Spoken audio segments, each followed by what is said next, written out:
بسم اللہ الرحمن الرحیم۔ آج آخری 30ویں پارے کا جو انتہائی حصہ ہے 23 صورتیں تلاوت کی گئی ہے۔ سب سے پہلی صورت سورۃ اللیل ہے۔ اس میں اللہ پاک نے ارشاد فرمایا ہے کہ اس دنیا میں ہر انسان کی محنت اور مشقت کا میدان الگ الگ ہے۔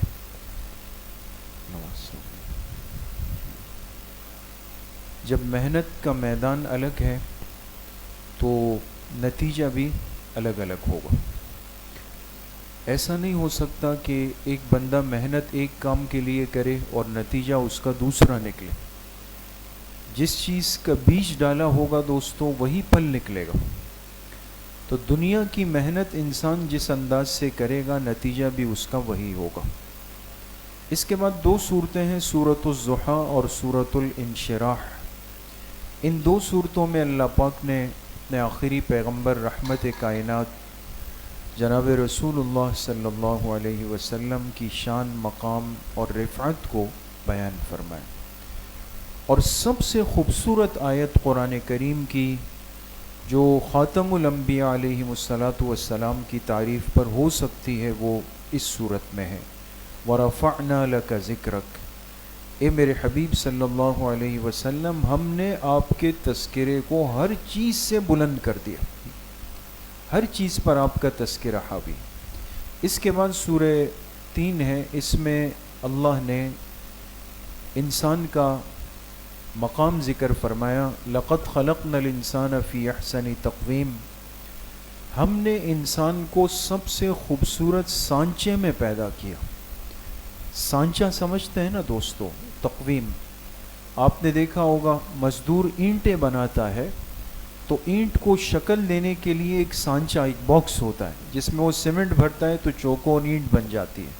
ڈبل روٹی بنانے والا ڈبل روٹی بناتا ہے تو وہ ایک سانچے میں آٹا ڈال دیتا ہے۔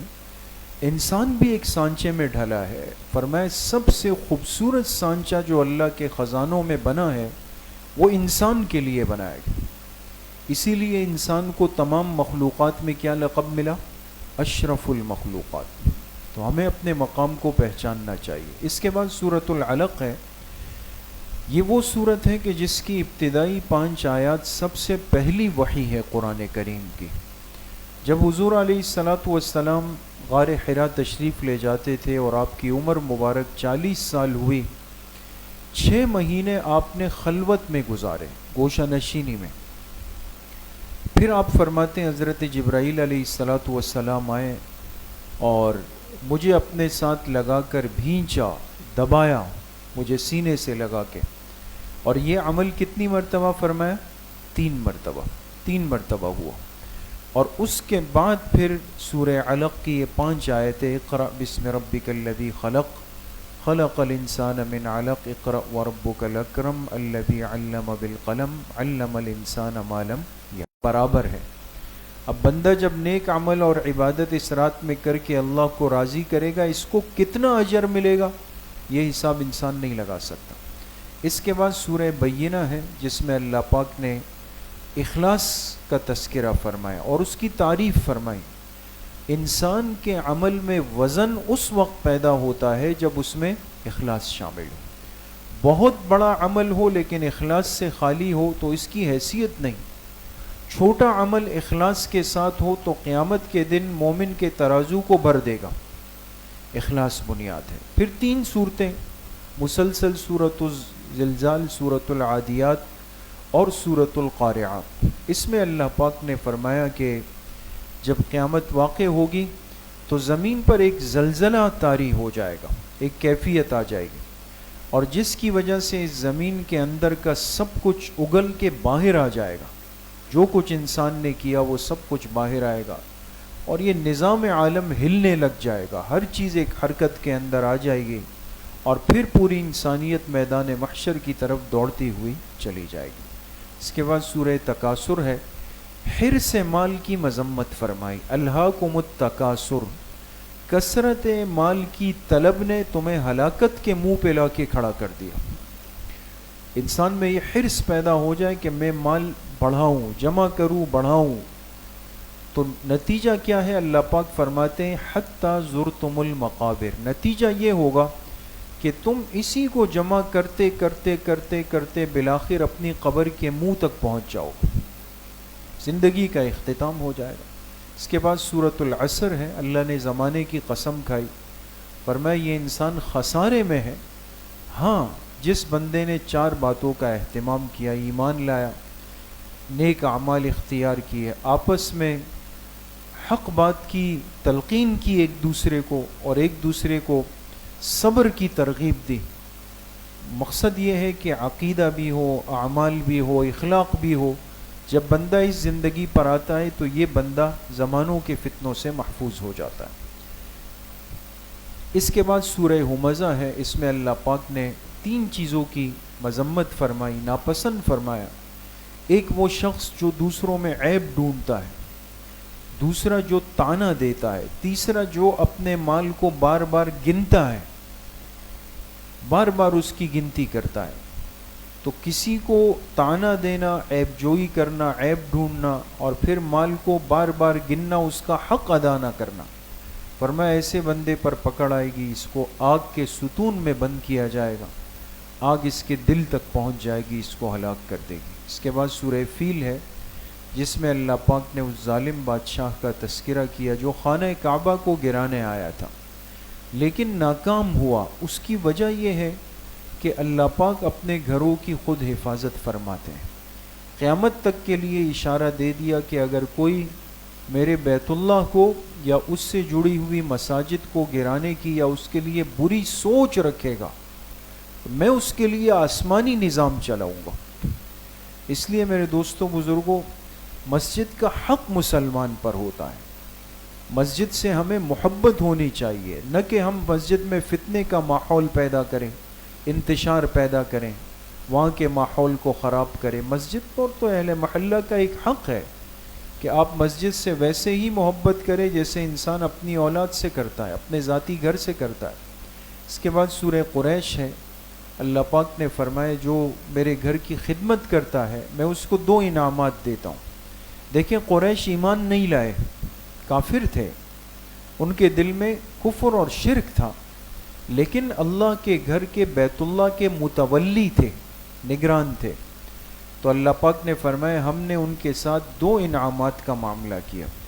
ایک یہ ہے کہ ان کو خوف سے مطمئن کر دیا، خوف نہیں تھا، پورے دنیا میں ایک فساد پھیلا ہوا تھا، لیکن جب قریش کے قافلے چلتے تھے لوگ کہتے تھے بھئی ان کو کچھ نہیں کہنا، یہ اللہ کے گھر کے خادم آئے ہیں، ان کو ہاتھ نہیں لگا سکتا تھا کوئی۔ دوسرا، بھوک سے اللہ پاک فرماتے ہم نے ان کی حفاظت فرمائی۔ لہٰذا گھر کی، اللہ کے گھر کی خدمت کرنے والا کبھی بھوک سے پریشان نہیں ہوگا دوستو، یہ سورہ قریش میں وعدہ ہے۔ دوسرا وعدہ یہ ہے کہ باہر چاہے کتنی بھی بے سکونی، بے اطمینانی ہو، لیکن مسجد سے جڑے ہوئے بندے کے دل میں ایک امن اور سکون ہوتا ہے، اطمینان کی کیفیت ہوتی ہے۔ اس کے بعد سورہ معون ہے، اللہ پاک نے اس شخص کا تذکرہ کیا جو یتیم بچے کے ساتھ بدسلوکی کرتا ہے، چونکہ وہ کمزور ہوتا ہے، بیچارہ اپنے لیے کچھ بول نہیں سکتا۔ تو زمانے جاہلیت میں لوگ یتیم بچوں کا حق کھاتے تھے، ان کو دھکے دے کر نکالتے تھے۔ تو اللہ پاک نے فرمایا کہ ایسے لوگ وہ جہنم کی آگ کے اندر گرفتار ہوں گے۔ اس کے بعد سورہ کوثر ہے، اللہ پاک نے اپنے آخری پیغمبر جناب رسول اللہ صلی اللہ علیہ وسلم سے وعدہ فرمایا ہم نے آپ کو کوثر دی ہے اور آپ پریشان نہ ہو، آپ کا دشمن ناکام، نامراد اور نام و نشان اس کا مٹ جائے گا۔ اس لیے کہ انہوں نے طعنہ دیا آپ علیہ السلام کو، جب آپ کی نرینہ اولاد فوت ہوئی، کہا کہ آپ کے تو بیٹے نہیں، نسل نہیں چلے گی تو ختم ہو جائے گا۔ اللہ پاک نے فرمایا آپ کا دشمن ختم ہو جائے گا، اس کا نام و نشان مٹ جائے گا۔ آج دنیا میں کوئی ہے جو یہ کہہ سکے جی میرا سلسلہ جا کے ابو جہل سے ملتا ہے، ابو لہب سے ملتا ہے؟ کوئی ایسا ہے جو اس پہ فخر کر لے؟ لیکن ہر مسلمان، 90% مسلمان ایسے ہوں گے کہ جن کے نام کے شروع میں برکت کے لیے لفظ محمد لگتا ہے یا نہیں ہے دوستوں؟ اللہ نے اس نام کو زندہ کر دیا. اس لیے بچوں کا نام جو بھی رکھے اچھے نام، اس کے ساتھ بطور برکت شروع میں لفظ کیا رکھیں؟ محمد رکھیں. اس کے بعد سورہ کافرون ہے. اس میں اللہ پاک نے وضاحت فرمائی کہ کفر اور اسلام ایک وقت میں ایک ساتھ جڑ نہیں سکتے. کافروں کا ایک وفد آیا حضور علیہ الصلاۃ والسلام کی خدمت میں اور آپ سے کہا کہ لڑائی ختم کرتے ہیں. کب تک لڑتے رہیں گے؟ آپ نے فرمایا کیسے ختم کریں؟ کہا ایک دن ہم آپ کے رب کی عبادت کریں گے، ایک دن آپ ہمارے بتوں کی عبادت کریں. نعوذ باللہ. مقصد اس طرح مل بانٹ کے اور مل جل کے ایک نظام چلا لیں گے. اتحاد بین المسلمین والکفار، آپ سمجھیں، اس طرح کی ایک ترتیب بنا لیتے ہیں. تو اللہ پاک نے اس کی وضاحت فرمائی کہ یہ کبھی نہیں ہو سکتا. آپ ان سے صاف کہہ دیں جن کی تم بندگی اور عبادت کرتے ہو میں کبھی بھی ان کی عبادت نہیں کر سکتا ہوں. اس کے بعد سورۃ النصر ہے. اس صورت میں اللہ پاک نے اپنے آخری پیغمبر علیہ الصلاۃ والسلام کے دنیا میں آنے کے مقصد کی تکمیل کی طرف اشارہ فرمایا. اللہ کے پیغمبر جتنے بھی دنیا میں آئے، جب وہ اپنے مقصد کو پورا کر دیتے ہیں تو پھر ان کے دنیا سے جانے کا وقت آ جاتا ہے. اس لیے حضور علیہ الصلاۃ والسلام جب دنیا سے تشریف لے گئے تو آپ اپنے دنیا میں آنے کے مقصد اور مشن میں 100% کامیاب گئے. نعوذ باللہ کوئی تصور بھی نہیں کر سکتا کہ پیغمبر دنیا سے گئے اور آپ کا مقصد پورا نہیں ہوا، آپ ناکام رہے. یہ امت مسلمہ کا عقیدہ اور ایمان ہے. ہر پیغمبر دنیا سے جاتے ہوئے کامیاب، اور ہمارے پیغمبر علیہ الصلاۃ والسلام دنیا سے جاتے ہوئے 100% کامیاب. اس کے بعد سورۃ اللہب ہے. حضور علیہ الصلاۃ والسلام کے ایک بڑے دشمن ابو لہب کا تذکرہ ہے، جس نے آپ کی شان میں نازیبا کلمات کہے تھے اور آپ کے لیے کہا تھا تبا لک یا محمد سائر الیوم. جب غصہ آیا ابو لہب کو نا، حضور علیہ السلام کو کہا کہ محمد تیرے ہاتھ ٹوٹ جائیں. نعوذ باللہ. تو آپ علیہ الصلاۃ والسلام نے تو جواب نہیں فرمایا، لیکن اللہ نے عرش سے جواب دیا، اپنے حبیب کی حفاظت فرمائی، آپ کا دفاع کیا. فرمایا تبت یدا ابی لہب و تب. ہاتھ تو ابو لہب کے ٹوٹ جائے، اور ٹوٹ گئے، اور وہ ہلاک ہو گیا، اور عن قریب ایسی آگ کے اندر داخل ہو جائے گا جو شعلہ مارنے والی آگ ہوگی. پھر اس کی موت بڑی ذلت کے ساتھ ہوئی، اور اس کے جسم سے ایسی بدبو آتی تھی وہ اس کے قریب نہیں جا سکتا تھا. کہتے ہیں کئی دن تک یہ ایک کمرے کے اندر پڑا رہا. پھر سیاہ حبشی غلاموں کو بلایا گیا اور انہوں نے بڑے بڑے بانس بنائے اور دور سے اس کے جسم کو اٹھایا اور وہیں سے ایک گڑھے کے اندر اس کو ڈال دیا گیا. عبرت کا انجام ہوا اس کا. اس کے بعد سورہ اخلاص ہے. یہ سورت مختصر ہے لیکن توحید کے عقیدے کا خلاصہ ہے دوستو. اس لیے ہر مسلمان کو کچھ اور نہیں تو سورہ اخلاص تو یاد ہی ہوتی ہے نا. ہاں یہ بھی بڑی نعمت ہے. نہ ایسے لوگ بھی آج دنیا میں ہوتے ہیں جو لم یلد ولم یولد نہیں پڑھ سکتے. شکر ادا کریں اللہ پاک کا کہ ہمیں آخر کی 10 صورتیں بھی یاد ہو صحیح تلفظ کے ساتھ. یہ بہت بڑا انعام ہے.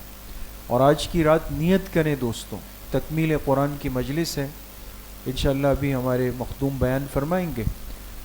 اس مجلس میں نیت کریں کہ اللہ پاک نے زندگی دی ہے، ہم قرآن کا جتنا حصہ زبانی یاد کر سکتے ہیں ضرور یاد کریں گے انشاءاللہ. کریں گے نا انشاءاللہ. ہاں. اس کے بعد 2 صورتیں سورہ فلق اور سورۃ الناس جس پر اس پاک کلام کی تکمیل ہوتی ہے. اب دیکھیں قرآن مکمل ہوا. کل کتنے پارے تھے؟ 30 پارے. 30 پارے قرآن کتنی بڑی نعمت ہے. اور آپ اندازہ لگائیں انسان اردو کی کوئی کتاب پڑھنے لگے نا تو 1-2 صفحے کے بعد کہتا ہے بس یار دل بھر گیا. لیکن ماشاءاللہ آپ نے دیکھا کسی حافظ صاحب نے 6 راتوں میں، کسی نے 10 میں، کسی نے 12، 15، 27، 29، لیکن قرآن چل رہا ہے. کسی پر بوجھ نہیں آتا. الحمدللہ یہ قرآن کا اعجاز ہے. تو جب نعمت انسان کے پاس آتی ہے دشمن ضرور پیدا ہوں گے. انسان کو خوش دیکھ کر دوسرا برداشت نہیں کر سکتا دوست. قرآن جیسی عظیم نعمت پوری ہوئی اور آپ کے حصے میں آئی تو کیسے برداشت ہوگا. تو دشمن کیا کرتا ہے؟ انسان کو نقصان پہنچاتا ہے، اور نقصان پہنچانے کا ایک بڑا طریقہ وہ سحر جادو کرنا ہے۔ یہ گندی چیزیں ہیں، گندے کام ہے نا۔ آپ نے دیکھا ہوگا جو بندہ کسی کو ہاتھ سے نہیں مار سکتا وہ دور سے پتھر مار کے بھاگ جاتا ہے نا۔ شرارتی بچے کیا کرتے ہیں؟ دور سے مار کے بھاگتے ہیں۔ تو جو بندے سامنے آنے کی ہمت نہیں کرتے وہ دور سے گندے کام کر کے چلے جاتے ہیں۔ تو سحر اور جادو اسی قسم کی ایک چیز ہے۔ تو جاتے جاتے اللہ پاک نے اس امت پر احسان کیا کہ اپنے ساتھ ایک حفاظتی گارڈ لے کے چلے جاؤ۔ ایک وظیفہ دیا جا رہا ہے جو قرآن دے رہا ہے، سورۃ الفلق اور سورۃ الناس۔ جب حضور علیہ السلام پر یہود نے جادو کیا تو اللہ پاک نے یہ دو صورتیں سورہ فلق اور سورۃ الناس نازل فرمائیں، اور ان صورتوں کی تلاوت کی برکت سے آپ علیہ السلام کے جسم مبارک سے جادو کا وہ اثر اللہ پاک نے دور کیا۔ تو الحمدللہ قرآن پاک بھی اللہ کے فضل و توفیق سے مکمل ہوا۔